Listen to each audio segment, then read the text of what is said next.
lunch na lang. Okay, so now let's proceed with our discussions about the nature of the antigens and the major histocompatibility complex. Okay, this is just a short discussion. No, so today we will explore the molecular entities that initiate the adaptive immune response, which are your antigen and your major histocompatibility complex, or the MHC. So the adaptive immune system is uniquely characterized by its ability to specifically recognize the individual pathogens, possessing great diversity and memory. Okay? So now let's learn the differences between the antigen and the immunogen. So when we say antigen, it's a substance, a foreign substance, that reacts with an antibody or sensitized T cells. Okay, so your antigen reacts to any antibody or stimulated na mga T cells. Okay.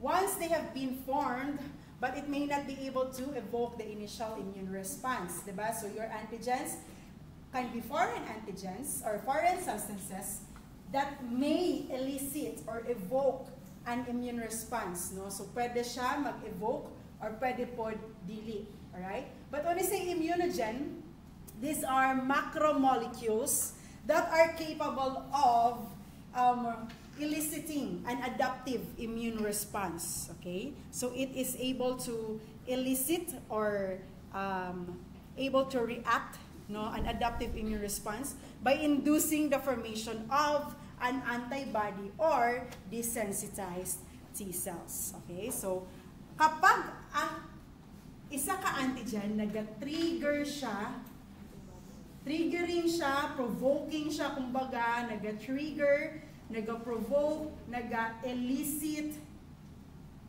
okay? Elicit, nag-evoke, alright? O immune response, therefore, that is your immunogen. Kung sa ganitong rule, that all immunogens are antigens, while antigens, or not all the antigens are immunogens. Okay? So again, your antigen is a substance that reacts with an antibody or sensitized T cells, while your immunogen are macromolecules that are capable of eliciting or triggering an adaptive immune response, okay, by inducing the formation of your antibodies or your T cells. Now, here are the characteristics or traits of a successful immunogen. When we say successful, therefore, naka-trigger siya of immune response. It must be foreign. Okay? Dapat able siya ma-recognize as non-self. Okay? So, dapat ma-trigger yung immune system by detecting it, the immunogen, as a non-self. Now, their size, since they are macromolecular, their molecular weight is at least 10,000 Daltons. Pilang iyahang weight? 10,000 Daltons. Okay, ang atong unit for the immunogens are Daltons. Alright? With the most active immunogens being over, pag more than 100,000, then there are most active na immunogen. Okay? 10,000 Daltons ang minimum, right? But more than 100,000 Dalton na siya na immunogen, then it is the most active na immunogen. Okay.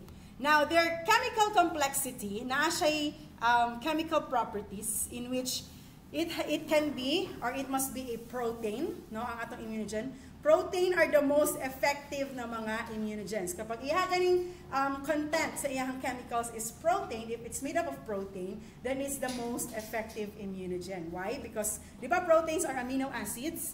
Ilahang structure, no, if three-dimensional structure, no, sa proteins, it makes the B cells bind easier to the antigens. And also, it stimulates the T cells. Okay? So, kapag protein gani ang iyahang content, no, sa immunogen, it makes it easier, it makes the B cells to bind easier, and it can stimulate the T cells. Right? Now, if carbohydrates, or polypeptides. Okay? If polysaccharides, proteins and polysaccharides.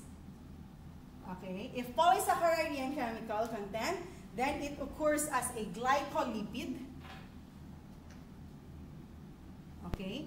Glycolipid, no? Sometimes, ang antigen, di ba na kung antigen, foreign substance siya, na it can be bacteria, virus, parasite, no? Or kaya fungi. And also, pwede po, ang antigen is red blood cells, such as mga glycolipid content ng mga red blood cells, blood group A, B, and H. No? Atong mga blood group A, blood group B, and H, no? Which indicates the O na blood group. And then, blood groups na A, B, and H, again, these are your mga glycolipids na mga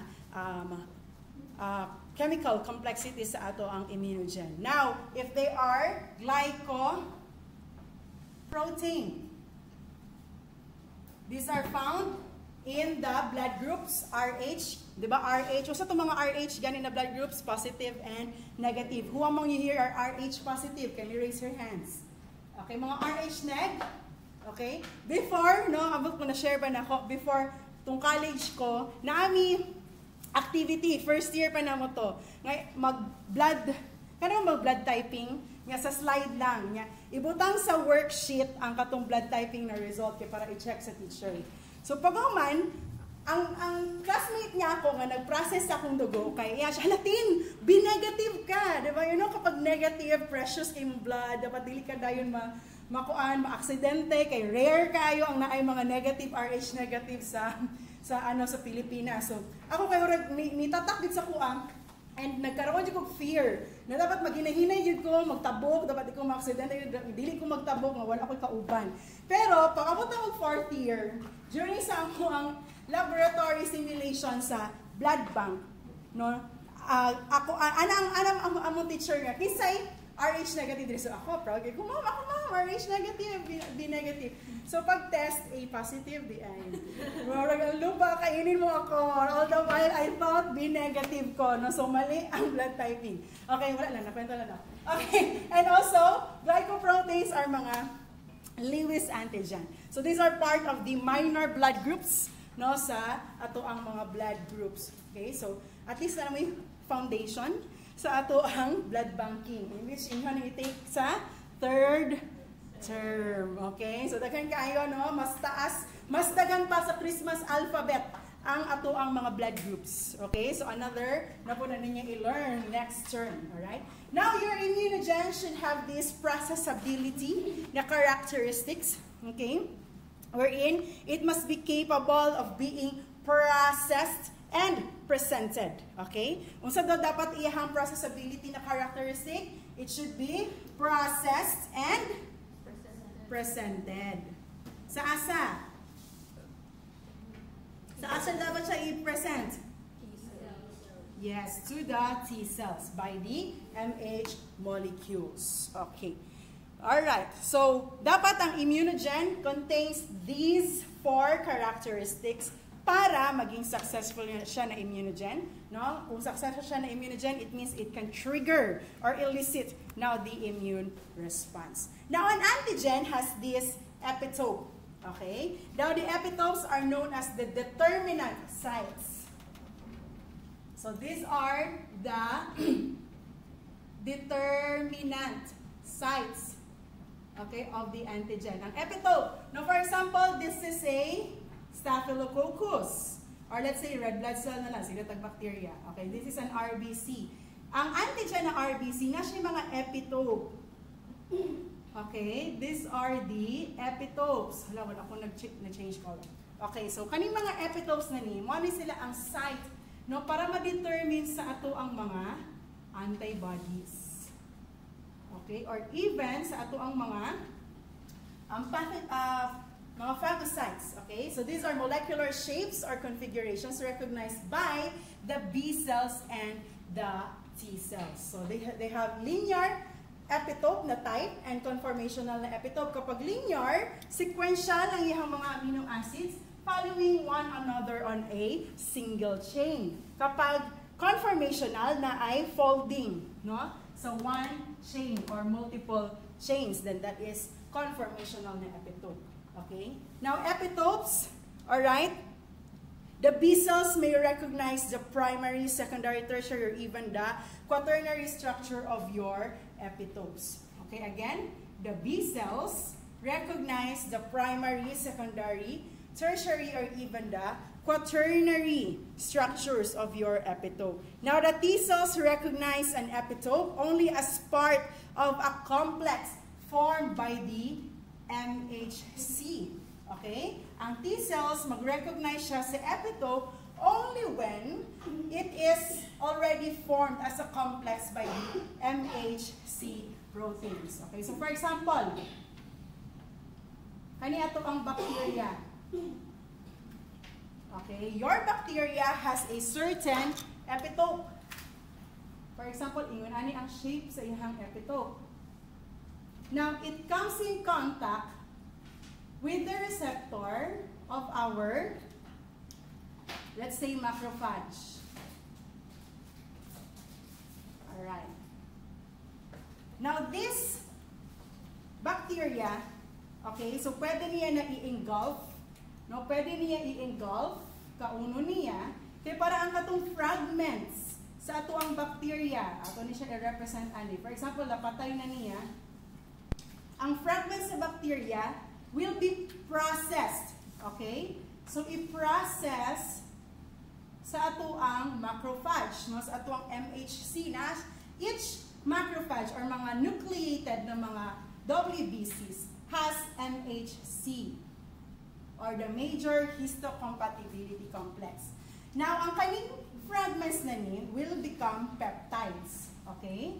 Now, these peptides will bind to the MHC forming the MHC peptide complex. Now, this MHC peptide complex will then be presented to the receptor of your macrophage towards the T cells.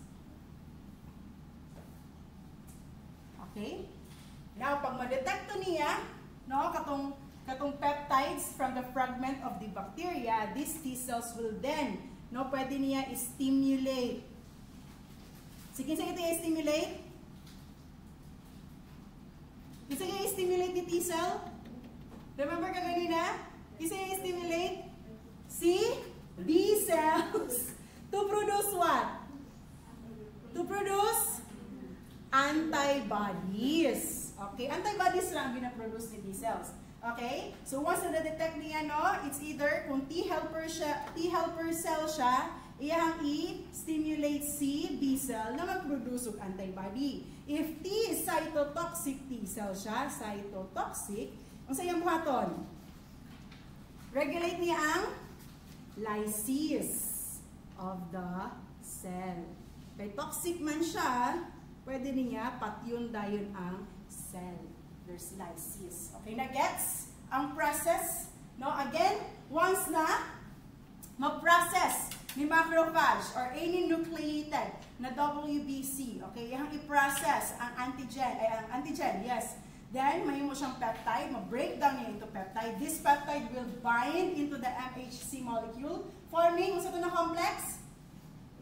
MHC peptide, MHC peptide complex. Now, this MHC peptide complex will then be presented to the T cells, in which if ang T cell is a T helper cell, yung buhaton is stimulate niya ang T cells, forming antibody, and if it's a T cytotoxic cell, it will then proceed to lysis of the cell. Okay, nasabtan to? Alright. So, non-immunogenic materials, no, are your haptens. No, so these are mga antigens that have less than 10,000 Daltons in molecular weight.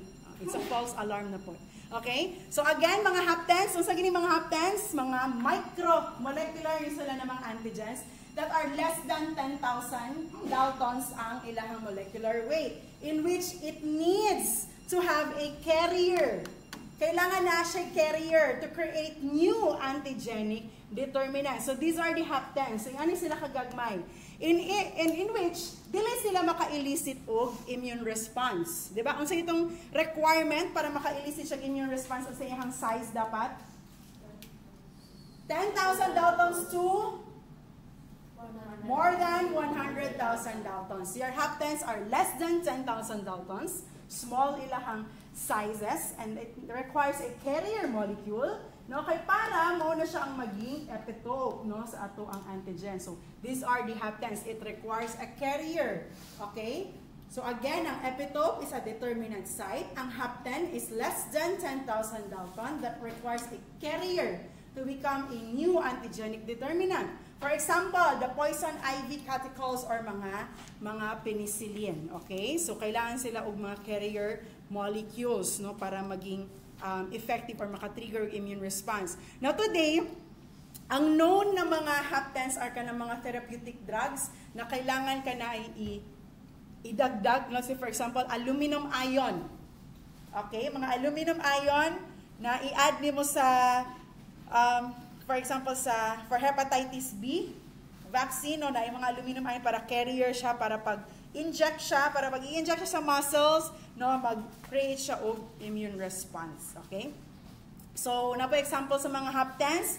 Other examples sa hapten aside sa therapeutic drugs, kanang mga hormones. Okay? Hormones are the haptens. No? Kailangan sila og mga carriers para maging effective. Alright. Now, what is the relationship of the antigens to the host? When we say autoantigen, from the name itself, auto, so it means na belong siya sa host or self, no, na antigen. It does not evoke an immune response under normal circumstances.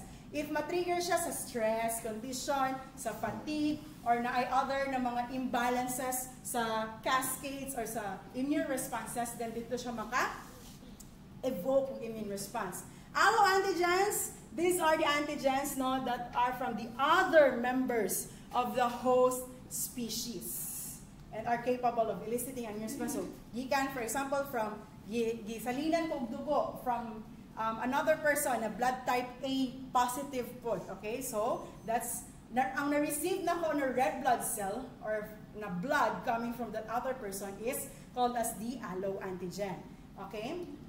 Okay, example tayo sa autoantigen. Do you have any idea sa example sa autoantigens? For example, nag-graft, skin graft, okay, from the buttocks, gi-transfer siya kung asa ang possible na pwede i-transplant no, sa skin. So that is considered as the autoantigen. Now, adjuvants, these are mga substances na kailangan, or kaya sila ang mga, sila ang nag-enhance. No, anything na nag-enhance, okay, sa isa ka substance or immunogen, okay, these are your adjuvants, okay? Anything enhancer, and basta enhancer are your adjuvants. Okay, now let's proceed with the major histocompatibility complex. Now, your major histocompatibility complex are the system of genes that code for the cell surface molecules. Okay? So, these genes are found on the short arm of the chromosome 6. Okay? The chromosome 6 in humans. And your MHC are also known as the human leukocytic antigen. Leukocyte antigen, or the HLA. So before, HLA ang tawag sa iyaha. But now, it is known as the MHC, the major histocompatibility complex. So these are responsible for the graft and corruption. Graft versus host na reaction, okay? Sa mga transplantation, no, kanang mga transfusion reactions, so sila ang responsible for that, ang mga major histocompatibility complex. Unsa pa ba? Mga autoimmune na mga diseases, no, ang mga MHC. So your MHC is the most polymorphic system found in humans, crucial for responding to diverse antigen. Polymorphic, so daghan siyang forms ang MHC nato. Its function is to determine Parehas ang yung kanina, if transplanted tissue is accepted, mga histocompatible ba or rejected, okay? Its main role is to bring the antigens to the cell surface for the recognition of the T cells. Now, the T cells, no, activation only occurs when antigen is combined, when the antigen is combined by the MHC, okay? Alright, so dira mag-start ang iyang presentation to the T cells. And activation of T cells once na na-present ang antigen to the T cell. Now, there are 3 gene classes of the MHC. These are class 1, 2, and 3. Ang class 1, naa siya sa loci A, B, and C. Ang mga class 2 sa D regions, in which ang D region, naa siya loci ng mga R, Q, and P. DR, DQ, and the DP. Now, class 3, before, wala pa kayo siya studies, but now, nag-improve na ang mga studies, na yung mga updates. The class 3 is coded for secreted immune proteins, okay, such as the complement proteins, C2, C4, o cytokine na tumor necrosis factor, or the TNF. Alright? Now, your gene classes inheritance, no, are from the MHC genes that are closely linked and inherited together as a package called a haplotype. And its expression, no, gina-express ang genes na MHC are codominant, meaning all inherited alleles are expressed, no, on the cells. Okay, since the genes are codominant, all the MHC alleles inherited by an individual or are expressed on their cells, contributing to the system's massive diversity. All right. Now, the MHC class 1, okay? The MHC class 1 na major histocompatibility complex, okay? So, this is the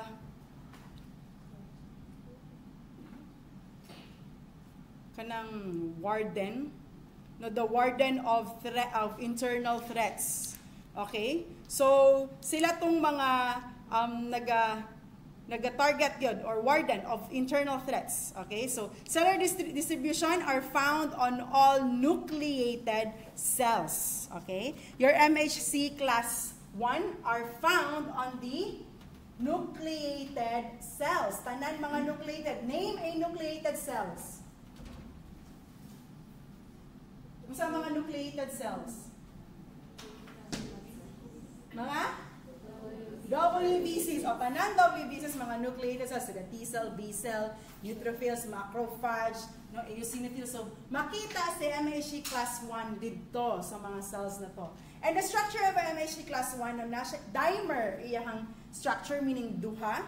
Okay, dimer consisting of large alpha chain, which is encoded by the major histocompatibility complex, and smaller beta-2 microglobulin chain, which is encoded in the chromosome 15. Asa daw na-encode ang beta-2 microglobulin chain? Chromosome 15, okay? Ang general na MHC gene, asa na-encode? Chromosome 6. Very good. All right. Now, the antigen presentation of your MHC class 1 is via the endogenous. Say endogenous. So, meaning, na-synthesize ni na antigens inside the cell. Okay? Such as your virus. Ano ba ng mga virus? Diba? These are mga internal or mga obligate na intracellular na mga parasites. So, dapat naa sila sa sunod sa cell for them to multiply and also to cause a disease, ang mga virus. So, endogenous na mga antigens. Also, mga tumor cells, mga tumor proteins. Okay, so these are, this belongs to the MHC class 1. Now, the peptide size of the MHC class 1 binds short peptides, no? Ang mga amino acids niya is 8 to 11 na amino acid chains. And the binding cleft is closed. Close ang MHC class 1. Close ang MHC class 1. And then short lang iyahang peptides. Okay? To cell, ang T-cell target no, sa atong MHC class 1 presents antigen to the CD. Kasi ganing cytotoxic T-cells, CD4, CD8? CD8. Okay? So, ang nag-present sa MHC class 1, alright, is ginapresent ang antigen, no, to the CD8 or the cytotoxic T cells. Okay, class 1 is to CD8 cytotoxic T cells. Alright, so here is the endogenous pathway of the MHC class 1. Now, the antigens are synthesized in the cytoplasm such as the virus, no? So, ang virus, for example, sige, gawin na nataglain. Kani ang cell, nga naa ang virus. I-represent na to ang virus aning capsid niya nga in diamond form. Okay? So, now ang virus, no, synthesized siya sa cytoplasm, which are the viral proteins, and then the proteins are degraded into peptides by the proteosomes. Dili na lang tabi. Then, here are the proteosomes. So, ma-degrade siya, no, into a peptides. Alright? Now, these peptides are pumped into the endoplasmic reticulum. Alright? Then, specialized transport proteins such as the TAP, kaniya mga TAP 1 and TAP 2, no, will pump these peptides towards the endoplasmic reticulum. Now, the peptides bind to the newly formed class 1 molecules in the endoplasmic reticulum. Alright? Then, after that, the class 1 peptide complex is rapidly transported to the cell surface for presentation to the CD8 T cells or the cytotoxic T cells. So, nag-bind na ang peptide, no, sa atong class 1 MHC. Then, from the cytoplasm of the antigen-presenting cell, iyahan na siyang i-present towards the CD8 positive or the cytotoxic T cell. So, ma-recognize na ang antigen or ang virus. No? So, kapag makita na niya, ma-detect na ni T cell, uy, kung hindi siya infected, hindi siya with the virus, pwede niya i-attack directly ang kaning cell na niya na-infected with the virus. Or kung na siya makita, no, nga, mga antigens or peptides mismo sa virus, iyahan na itong i-attack directly. Okay? Since cytotoxic T cell siya. Now, let's proceed to the MHC class 2. Now, the MHC class 2 are found primarily on the antigen-presenting cells. Mga antigen-presenting cells. Kinsa-kinsa ang mga antigen-presenting cells? Dendritic cells. Kinsa pa? Macrophage. Oh, na-mention ka ganina. Kinsa pa? Mast cells. Katong mga nasa tissue ng mga cells. Okay? Those are the antigen-presenting cells. Okay? Mga B cells, macrophages, dendritic cells, and even your thymic epithelium cells. Okay? So, asa na siya nabilang ang thymic epithelium cells? What organ? So, thymus, okay? So, the structure of your class 2 are the same gyapon sila dimer. It consists of 2 chains, no? The alpha and beta chains. Now, ang difference nila with class 1, ang class 1 is, ang iyahang encoding is magdepende kung unsa na chain. But with class 2, all chains, alpha man or beta chains, are encoded by the MHC genes. Okay? Now, the antigen presentation of your class 2, it presents the exogenous, from the name itself, outside sa cell mismo. Okay? Such as your mga bacteria, or katong mga allo antigens, such as mga RBCs, no, coming from a blood transfusion, okay? Or gikan din siya sa gawas. The peptide size of your class 2, dapat longer peptides, 13 to 18 na amino acids. And their binding cleft is open at both ends. Diba? Open end, ay open iyahang binding ends compared with your MHC class 1. Unsa itong sa binding cleft sa class 1?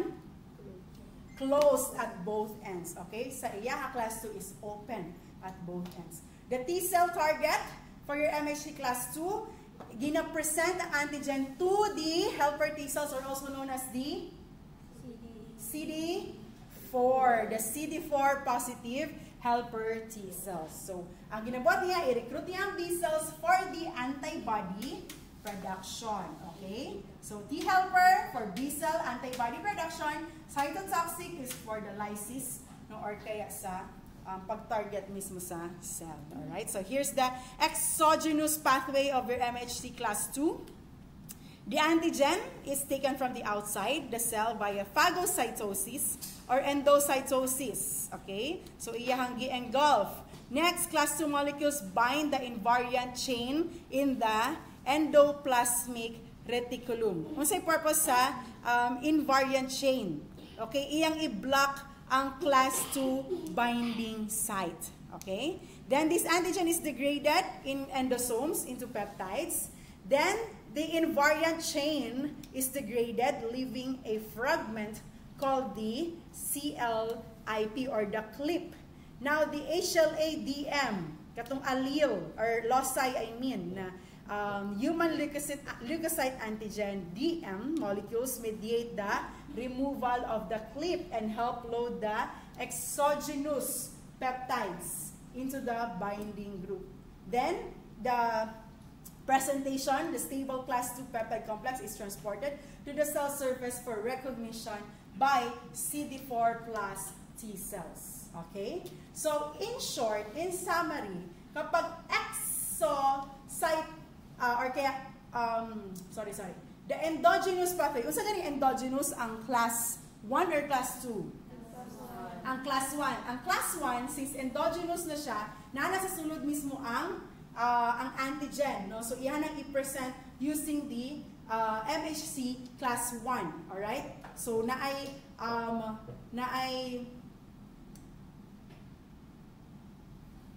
kaning involvement ang endoplasmic reticulum, all right? Para ma-present si antigen, no? Ang peptide towards the T helper cell. Now ang exogenous class 2 pathway, okay, kay naay binding sa invariant chain sa endoplasmic reticulum. Alright? Ang sa ganyan purpose sa invariant chain, iyang i-block. Okay? Iyang i-block ang binding site sa class 2. Alright? And then, iyahan na po i-degrade ang antigen, then ma-release or ma-release to the receptor, no, sa T cytotoxic cell. T helper cell or the CD4 T helper cell. Okay. Now the MHC class 3, these are the secreted proteins that have an immune function but they are not expressed on the cell surfaces. Among sa MHC, si class 3 ang wala na express dito sa cell surface compared with your class 2 o mga class 1. Na sila sa surfaces na para ma-detect sila with the T cells. Okay? Your MHC class 3 kay wala. Area of class 3 genes are codes for complement proteins and cytokines such as the tumor necrosis factor or the TNF. Okay? Tumor necrosis factor or the TNF. Alright. Okay. Now, what are the clinical significance of your MHC? So, for transplantation, no? So, testing for MHC antigens is critical before tissue transplant as it induces the response that leads to a graft rejection.